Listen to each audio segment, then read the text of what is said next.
دنیا بھر میں دیکھنے اور سننے والوں کو ریاض گیلانی کا سلام قبول ہو۔ قرآن عزیز کی روشنی میں آج ہم بات کریں گے درس نظامی کیا ہے۔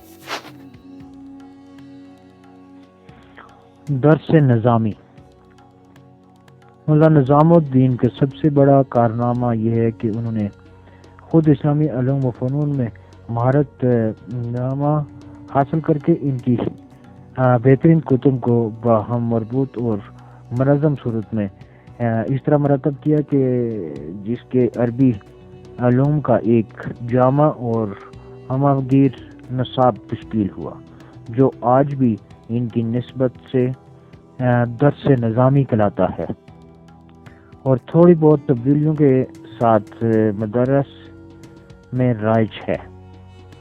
اس نصاب میں ملاسات نے پہلی بار ہندوستانی علماء کی کتابوں کو شامل کیا۔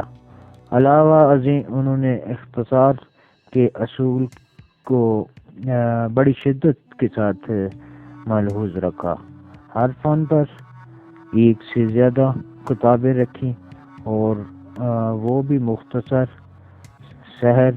بعض کتابوں کے کچھ حصے شامل درس کیے گئے۔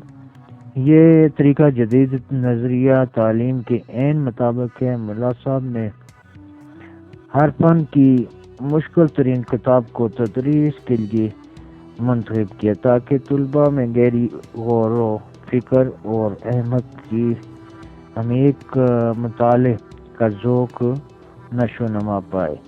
اس طرح ان میں فکری توازن پیدا کرنے اور کسی مخصوص مسئلے کی تعصب سے بچانے کے لیے منقولات کے ساتھ معقولات کی تعلیم بھی زور دیا۔ اس اہتمام سے جو نصاب تعلیم تیار ہوا وہ گہرا اہم علوم و فنون پر مشتمل ہے۔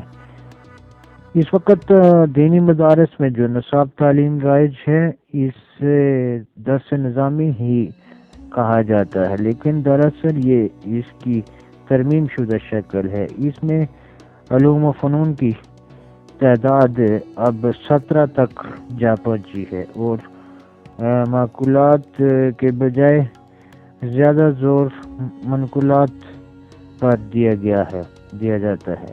اس وقت دینی مدارس میں جو نصاب تعلیم رائج ہے اسے درس نظامی ہی کہا جاتا ہے، لیکن دراصل یہ اس کی ترمیم شدہ شکل ہے۔ اس میں علوم و فنون کی تعداد اب 17 تک جا پہنچی ہے اور معقولات کے بجائے زیادہ زور منقولات پر دیا جاتا ہے۔ درس نظامی کی تکمیل میں مولا نظام الدین کے بیٹے بھی شامل تھے، جن میں مولا عبداللہ فرنگی محلہ نے سب سے زیادہ شہرت پائی۔ انہیں کرناٹک کے رئیس نواب محمد علی خان نے بحر العلوم کا خطاب دیا۔